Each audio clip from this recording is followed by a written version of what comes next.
জীবনে ১ম কোনো খাবার আমায় এত পরিমাণে টানে। যেমন ধরো আজকের দিনটা প্রচণ্ড ঠান্ডা। সকাল থেকে রোদও বেরায়নি। চারিদিক প্রচণ্ড ঠান্ডা। আমি তো সোয়েটার, টুপি পরে নিয়ে ভাইয়ের সাথে এখন বেরোবো বলে রেডি হয়ে গেছি।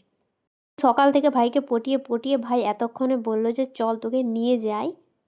ওর কাজে যাচ্ছে কিন্তু আমি তার মধ্যে ওর সাথে চলে যাচ্ছি যাতে আমাকে একটু মোমো খাওয়াতে নিয়ে যায়। অ্যাকচুয়ালি দোকানটা এতটাই দূরে যে আমি কোনো মতেই সাইকেল নিয়ে যেতে পারবো না। রাস্তায় এসে দেখছি ওই দূরে আমাদের বাড়ির পাশের ফুচকা দোকানে গুলু গেছে মায়ের সাথে ফুচকা খেতে। এবার তোমাদেরকে আমি দেখাচ্ছি, দেখো আমি ফুচকাটা ওকে চাইবো। ও শুধু কি করে এক্সপ্রেশনটা দেখো। দেখলে তো ওর খাবার ও কোনো মতেই আমাকে দেবে না, কোনো মতেই দেবে না। আবার সেটা যদি ফুচকা হয়। মাম্মির কোল থেকে এবার দাদাইয়ের কোলেও চলে এসেছে। তো বাবা এখানে আমাদেরকে টাকা-ফাকা দিয়ে দিল। যে আমরা ৳১ বের করিনি। পুরোই বাবার টাকায় খাওয়া-দাওয়া করে চলে আসবো বলে বাবার কাছে টাকা নিয়ে নিয়েছি। আমি জানি না এই মোমো আমাকে কেন এত টানে। যবে থেকে আমি সুমনদার মোমো খেয়েছি, ভাইরে ভাই আমার মনে হয় রোজ খাই।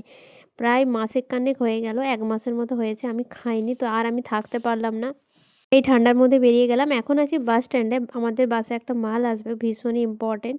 তো ওটা নেওয়ার জন্য ভাই আর আমি প্রায় ১ ঘন্টার বেশি দাঁড়িয়ে রইলাম। এতক্ষণে শ্রদ্ধাঞ্জলি বাসটাতে আসলো। আমরা একটু আগেই বেরিয়েছিলাম আর বাসটাও একটু লেট করলো। সেইজন্য ঘন্টাখানেক আমাদেরকে দাঁড়াতে হলো। ১ম এই আমরা ভেবেছিলাম মোমো দোকান যাবো। কিন্তু ভাবলাম যে বাসটা যদি বাই চান্স পেরিয়ে যায় আমাদের সমস্যা হয়ে যাবে। তাই আমরা আগেই মালটা এখান থেকে নেবো তারপর যাবো মোমো দোকান। চারিদিক তো পুরোই অন্ধকার হয়ে গেছে। আমরা এসেছিলাম সেই বিকেল বেলাতে।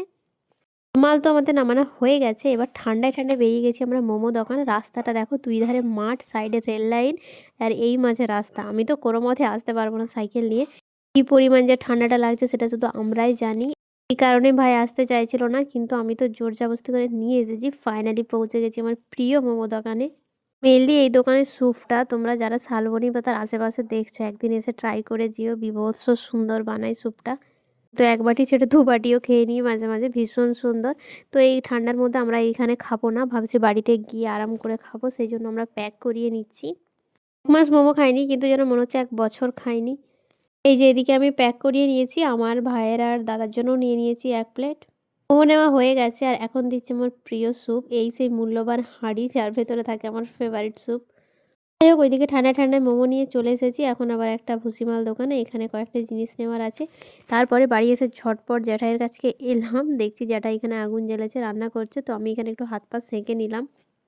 চারিদিক পুরোপুরি অসাড় হয়ে গেছে। তারপর জ্যাঠাইয়ের সাথে আসলাম আমাদের পাশেই একটা দোকান আছে কাপড়ের, সেখানে জ্যাঠাইয়ের একটা সুতোর শাড়ি লাগবে সেইটাই নিতে এসেছি। আমার এই শাড়িটা পছন্দ হয়েছিল ভীষণই কিন্তু ওটা নিইনি। এই হলুদ শাড়িটার নিচে যে অরেঞ্জ কালার শাড়িটা দেখা যাচ্ছে ওটাই নিয়েছি। আর এই কালারটাও আমার দারুণ লেগেছিল। কিন্তু কালো কালারের কিছু নেওয়া যাবে না তাই ওটা নিয়ে নিলাম। আর তোমাদেরকে আমি হলুদ কালারটা দেখাচ্ছি। আমার ভীষণ সুন্দর লেগেছে এই শাড়িটা, খুব সুন্দর। আর এই লাল সাদাটাও ভালো লাগতো কিন্তু এরকম টাইপের একটা আছে সেইজন্য আর নেওয়া হলো না। পরপর বাড়িতে এসে নিয়ে দেখছি জ্যাঠাই আবার এখানে উনুনে পরোটা করছে আজকে।